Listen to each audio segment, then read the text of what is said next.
Episode 25 में हमें दिखाया जाता है कि लोगों को इत्सुजी की लाश नदी में मिल जाती है, जिससे सभी वहां जमा होकर उसकी वीडियोस और फोटोज निकालने लगते हैं। वहीं आकिरा मिसाकी और केंजी को क्रिसमस के लिए अपने ड्राइंग्स दिखाता है, जो कि उन्हें बहुत ज्यादा पसंद आती है। उसमें आकिरा ने हिना को भी व्हील चेयर से खड़ा होते हुए बनाया था। तो मिसाकी पूछती है कि क्या तुम किसी ऐसे को जानते हो, तो वो मना कर देता है। तभी उन्हें एक कॉल आती है, जिसे केंजी रिसीव करता है और कॉल कटने के बाद वह उन्हें बताता है कि पुलिस ने बताया कि इत्सुजी की लाश नदी में मिली है। वहीं कुरो इसाकी को अपनी गाड़ी लेने के लिए बुलाता है, लेकिन ये कार दूसरी होती है और कुरो कार को इतना लेट से लाने के लिए उसे कुछ डिस्काउंट भी दे देता है। फिर जैसे ही इसाकी गाड़ी के अंदर जाता है तो सुजुकी उसे गन पॉइंट पर लेते हुए पूछता है कि तुम कहाँ जाने की प्लानिंग कर रहे हो। अगर तुम बस घूमने जा रहे हो तो मुझे भी साथ में लेकर चलो। वैसे लोगों को इत्सुजी की डेड बॉडी मिल चुकी है, क्या मैंने तुम्हें उसे दफनाने के लिए नहीं कहा था? तो इसाकी काफी डर जाता है और उत्सुबो के बारे में पूछता है। तो सुजुकी उसे कार के अंदर आकर बात करने के लिए कहता है और जब वह अंदर जाता है तो सुजुकी उसे शूट कर देता है और कुरो तो मस्त बाहर सिगरेट पी रहा होता है। देन सुजुकी बाहर आकर कहता है कि इस तरह से इसका गायब होना बाद में मेरे और हिना के लिए परेशानी खड़ी कर सकता था। तो कुरो कहता है कि 3 साल पहले भी ये इसी तरह से गायब हो गया था और जब ये वापस आया तो हमारे गैंग के बारे में मुझसे जानकारी उगलवाना चाहता था। तो अगर तुमने इसे नहीं मारा होता तो मैं ही इसे मार देता। तभी सुजुकी उसके पास इसाकी का बैग फेंकते हुए कहता है कि क्या तुम आकिरा के जैसे हिटमैन बनना चाहते हो? ऐसा मत करो। आगे वो उससे सिगरेट लेते हुए कहता है कि इतने सालों के एक्सपीरियंस में मैंने उसके जैसे किसी को भी नहीं देखा है। वो फिजिकली, मेंटली सभी तरह से ही अमेजिंग है। अगर असैसियन वर्ल्ड में चैंपियनशिप होता है तो वो पक्का गोल्ड लेकर आएगा। वह अपने नाम की तरह ही एक लेजेंड है। फिर वो आकिरा को देने के लिए एक लेटर देता है जो कि हिना ने दिया था और जाने से पहले सुजुकी कहता है कि अब मैं गायब होने जा रहा हूँ। तो कुरो कहता है कि इसाकी के बैग का क्या, इसमें लगभग 6 मिलियन है। तो सुजुकी कहता है कि तुम इसे रख लो, मेरे पास ऑलरेडी उत्सुबो के 20 मिलियन है। और हाँ, आकिरा और उसकी डरावनी बहन को मेरी तरफ से हेलो बोलना। देन वो चला जाता है। वहीं सीन शिफ्ट होता है और योको खाना बना रही होती है। तो आकिरा पूछता है कि तुम इतने उदास क्यों हो? तो योको कहती है कि ये सुजुकी के कारण है। उसने मेरे तरफ ग्रेनेड फेंकने का दिखावा किया और मुझे गन पॉइंट पर ले लिया। देन आकिरा कहता है कि ये तुम्हारे कम एक्सपीरियंस के कारण हुआ है। इस पर वह कहती है कि यही बात मुझसे सुजुकी ने भी कही थी। ये मुझे बहुत ज्यादा गुस्सा दिला रही है। वैसे अगर तुम वहाँ होते तो क्या करते? इस पर आकिरा कहता है कि सुजुकी ने पत्थर का यूज करके ग्रेनेड की पिन निकालने का दिखावा किया था। अगर तुम सच में ग्रेनेड फेंकते हो तो पिन निकालने का शो ऑफ नहीं किया जाता है, इसी से ये 70% फेक लगता है और 30% तुम उसकी स्मेल से पता कर सकती हो। यह सुनकर योको कहती है कि अब तुम मुझे और भी ज्यादा गुस्सा दिला रहे हो। फिर वो उसके चोट के बारे में पूछती है तो वो कहता है कि मैं इस तरह से पहले कभी भी इंजर्ड नहीं हुआ हूँ, इस बार मैंने कुछ नया सीखा। तो योको कहती है अच्छा है, कम से कम तुम अपने फेलियर से कुछ तो सीख रहे हो। वैसे भी हिना को तुम्हारी सच्चाई पता चल गई है। तो आकिरा कहता है कि मैं तो वहाँ मास्क पहनकर गया था, लेकिन उत्सुबो ने इस बारे में पहले ही उसे बता दिया था। आगे योको कहती है कि जब तुम्हें पता चला कि हिना को तुम्हारे बारे में पता है तो तुम्हारा रिएक्शन क्या था? एंड आकिरा भी लाइक रिएक्शन। तो आगे योको कहती है कि तुम्हारा एक्सप्रेशन हमेशा इमोशनलेस होता है। अगर अभी हमारी बिल्डिंग उड़ जाती है तब भी क्या तुम सरप्राइज नहीं होगे?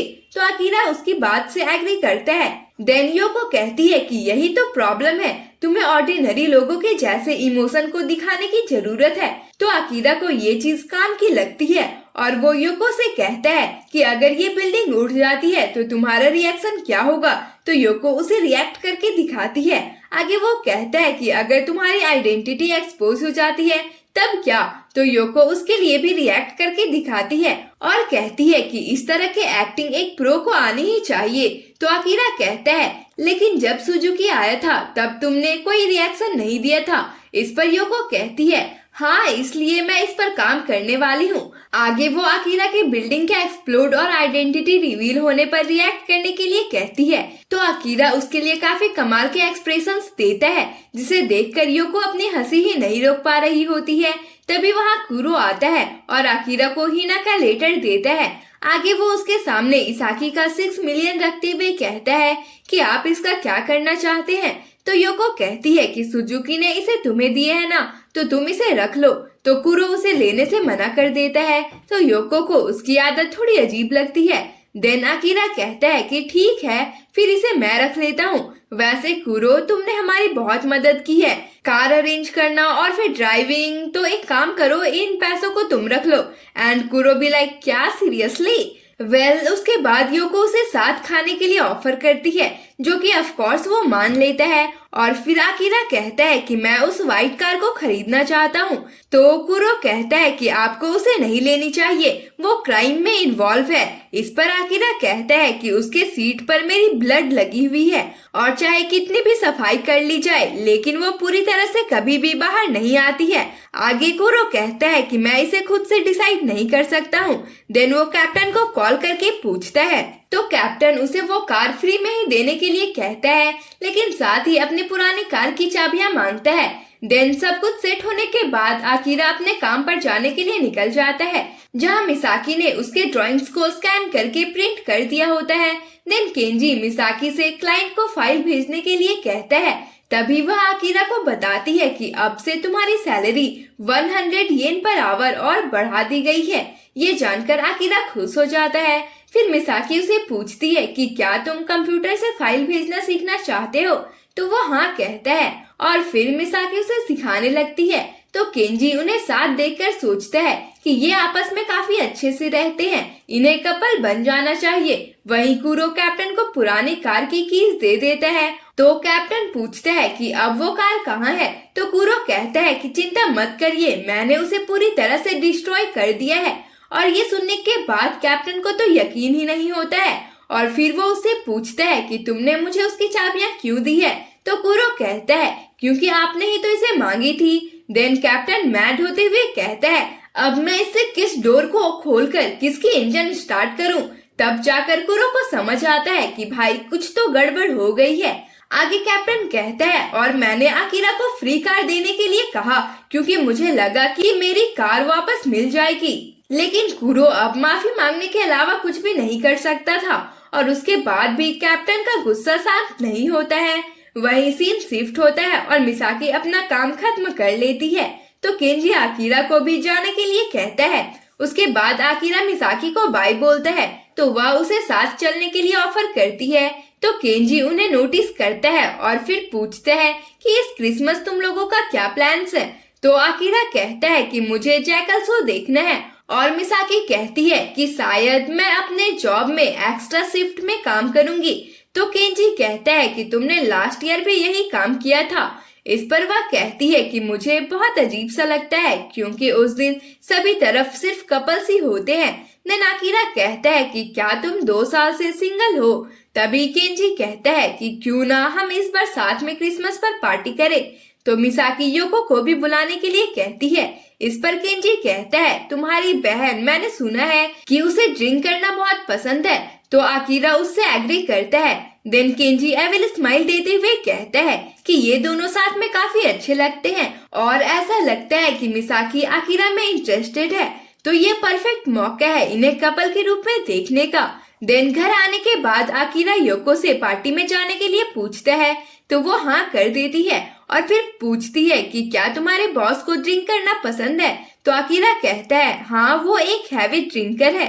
तो योको एक्साइटेड होकर कहती है, ठीक है, फिर हम यहीं पर पार्टी करेंगे। और फिर मन में सोचती है कि मजा आएगा, मैं उसे तब तक पिलाऊंगी जब तक कि वो मर नहीं जाता है। वहीं आकिरा भी अपने फर्स्ट क्रिसमस के लिए एक्साइटेड होता है और उसके बाद वो जैकल का शो देखने लगता है। वहीं केंजी बार में बैठकर इत्सुजी के बारे में सोच रहा होता है। तभी बार लेडी उससे आकिरा के बारे में पूछती है। तो वह बताता है कि वो काफी अच्छा है और साथ ही काफी अच्छे पिक्चर्स भी बनाता है। फिर वो उसके क्रिसमस वाले पिक्चर्स भी उसे दिखाता है। वहीं आकिरा हिना के लेटर को जला देता है। जिसमें हिना ने आकिरा को थैंक यू बोलते हुए लिखा होता है कि तुम्हारी वजह से 4 साल पहले मैं 16 की एज में प्रोस्टिट्यूशन में जाने से बच गई। ये सब मेरी ही गलती है क्योंकि मेरे पेरेंट्स ने मुझे ओवर प्रोटेक्ट किया, जिस कारण से मैं उनसे भागना चाहती थी। लेकिन अब चीजें बिल्कुल अलग है। इस बार तुमने मुझे दूसरी बार बचाया है। मैं 6 मंथ के अंदर चलने लगूंगी। और अंत में उसने इस लेटर को जला देने के लिए कहा होता है। साथ ही उसने योको से उसे परेशानी में डालने के लिए माफी मांगा होता है। तो योको सोचती है कि क्या मैं उसे एक कमजोर वुमेन लगती हूँ। खैर, हम बस एक बार ही मिले थे और वो भी काफी अजीब सिचुएशन में, तो ये तो ऑब्वियस है। एंड यहाँ पर इस एपिसोड के साथ साथ इसका सीजन 1 भी खत्म हो जाता है। और क्योंकि सीजन 1 कंप्लीट मांगा को कवर नहीं करता है, तो इसके सीजन 2 आने के पूरे चांसेस है। खैर, जब भी इसका सीजन 2 आता है तो हम जरूर एक्सप्लेन करेंगे। और आप कमेंट में जरूर बताएं कि ये सीरीज आपको कैसी लगी और आप इसका सीजन 2 चाहते हैं या नहीं।